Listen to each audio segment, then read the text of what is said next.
महाराष्ट्र की जानी मानी कोथिंबीर वड़ी आपने इसके पहले बहुत बार खाई होगी। ये बड़ी भी दिखने में बिल्कुल कोथिंबीर वड़ी जैसी ही दिख रही है, लेकिन इसके लिए मैंने कोथिंबीर का मतलब हरे धनिया का यूज़ नहीं किया है। बस इतना जान लीजिए कि ये बड़ी कोथिंबीर वड़ी से काफ़ी ज़्यादा टेस्टी लगती है। आप एक बार ज़रूर ट्राई करके देखिए। तो ये जो बड़ी मैंने बनाई है ये चने की हरी पत्तियों से बनाई हैं। पत्तियाँ जब भी आप मार्केट से लाओगे तो बिल्कुल नरम वाली लानी है, और अगर खेत से ला रहे हो तो चने के जो पेड़ होते हैं ना, उसका जो ऊपर वाला जो पार्ट होता है वही वाली पत्ती आपको लेनी है, जो बिल्कुल नरम वाली रहती हैं।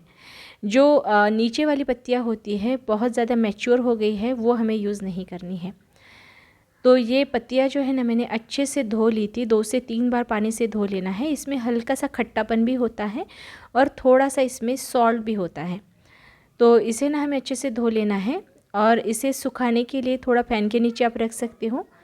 इसका सारा पानी जब निकल जाएगा तो इसे बिल्कुल बारीक काट लेना है, और इसके जो डंडल होती है ना वो भी हमें निकाल देनी है। सिर्फ पत्तियों का ही यूज़ करना है। जो नरम वाले डंडल है उसे आप यूज़ कर सकते हो, लेकिन बाकी जो कड़क वाले डंडल होते हैं उसे यूज़ नहीं करना है। अब यहाँ पे मैंने कुछ लहसुन की कलियाँ ली है, मिर्ची ली है 6 से 7, 1 इंच अदरक लिया है, और थोड़ा जीरा डालना है। साथ में ही थोड़ा हरा धनिया भी डालेंगे, और इसे हम मिक्सी में बारीक पीस लेंगे। तो अब चलिए बनाना शुरू करते हैं। तो इसके लिए मैंने यहाँ पे एक परात ली है। अब इसमें हम डालेंगे बारीक कटी हुई हरे चने की पत्तियाँ।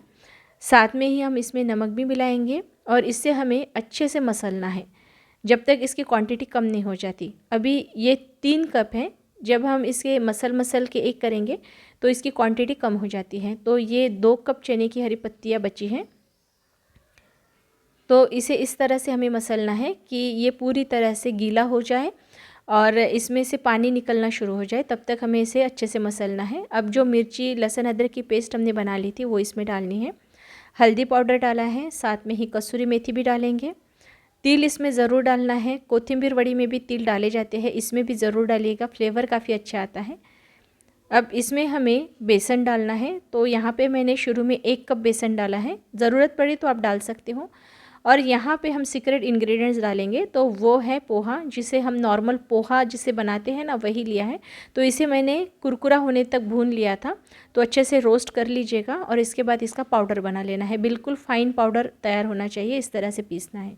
देखिए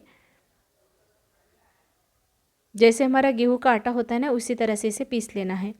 अब इसमें हम 2 से 3 चम्मच तेल डालेंगे, और इसे हमें अच्छे से अब मिला लेना है। इसमें ना पानी डालने की ज़रूरत नहीं पड़ती है। अगर आपने बेसन ज़्यादा डाला होगा तो ही आपको पानी डालना पड़ेगा, लेकिन यहाँ पे अगर 2 कप के लिए आपने 1 कप बेसन डाला है तो इसमें पानी डालने की ज़रूरत नहीं पड़ेगी। जो चने को हमने अच्छे से मसल लिया था ना, तो उसको पानी छूट गया था, तो उसमें ही ये अच्छे से गूंद के तैयार हो जाता है। देख सकते हो आप। तो एक्स्ट्रा का बेसन अगर ज़रूरत पड़े तो आप डाल सकते हो। अगर बहुत आटा गीला गीला सा है तो ही इसमें बेसन डालना है, अदरवाइज़ बेसन नहीं डाला तो चलेगा। फिर से मैंने इसे अच्छे से गूंद लिया है। देखिए मैंने पानी बिल्कुल भी यूज़ नहीं किया है, फिर भी ये अच्छे से आटा लग के तैयार हो गया है। अब यहाँ पे हमें एक छलनी लेनी है, इसको हम तेल ब्रश कर लेंगे, और जो आटा हमने लगा के रेडी किया था इसे हम इस तरह से फैला देंगे। तो अगर आटा ज़्यादा क्वांटिटी में है तो पूरे छलनी में आप इसे फैला सकते हो, लेकिन इसकी थिकनेस ज़्यादा रहे, बिल्कुल बड़ी की तरह ये दिखे, इसीलिए मैंने इसे चौकोनी में इस तरह से तैयार किया है। देख सकते हो आप। तो इससे क्या होता है, इसका शेप काफ़ी अच्छा आ जाता है। बाकी आप इसे राउंड शेप में भी बना सकते हो। अब इस पे ऊपर से हमें थोड़े से तिल डालने हैं, जो सफ़ेद वाले तिल होते हैं वो डालने हैं, और एक बार इसे अच्छे से हम प्रेस कर लेंगे। अब इसे हमें स्टीम करना है, या तो आप स्टीमर में स्टीम कर लो, या फिर कढ़ाई में पानी गर्म करने के लिए रखना है, उसमें हम इसे स्टीम कर लेंगे।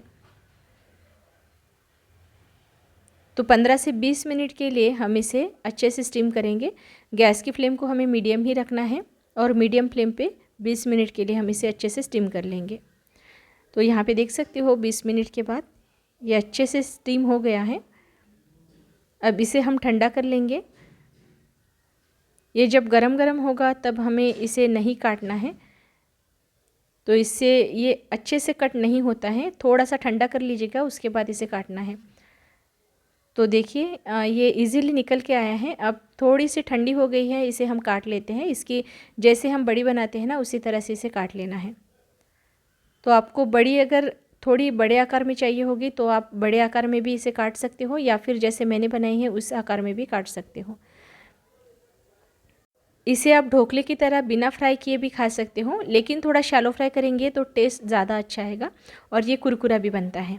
या फिर आप डीप फ्राई भी कर सकते हो। मैं यहाँ पे शैलो फ्राई कर रही हूँ। तो यहाँ पे मैंने पैन में थोड़ा तेल लिया है। तेल जब अच्छे से गर्म हो जाएगा तो इसे कुरकुरा होने तक हमें दोनों साइड से अच्छे से फ्राई कर लेना है।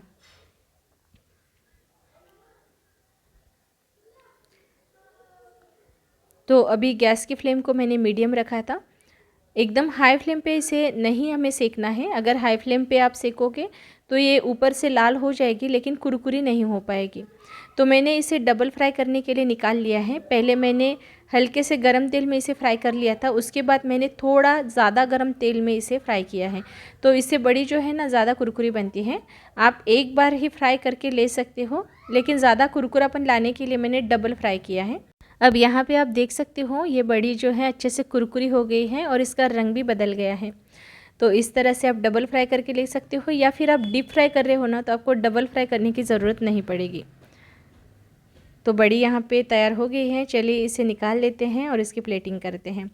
ये बड़ी जो है ना कोथिंबीर वड़ी से ज़्यादा टेस्टी लगते हैं। आज तक आपने कोथिंबीर वड़ी ही सुनी होगी, लेकिन एक बार आप चने की पत्तियों से बनी हुई ये बड़ी खा के देखिएगा, आपको कोथिंबीर वड़ी भी इसके आगे फेल लगेगी। अगर आपको हरे चने की पत्तियाँ नहीं मिलती हैं तो आप कोथिंबीर वड़ी मेरे इस प्रोसेस से बना के देखिए। सिर्फ हरे चने की जगह पे आप कोथिंबीर का यूज़ कीजिएगा। प्रोसेस सेम रहेगी, लेकिन वड़ी बहुत परफेक्ट बनेगी। अगर आपको रेसिपी पसंद आई होगी तो लाइक करके चैनल को सब्सक्राइब करना ना भूलें। जल्दी मिलते हैं, तब तक के लिए धन्यवाद।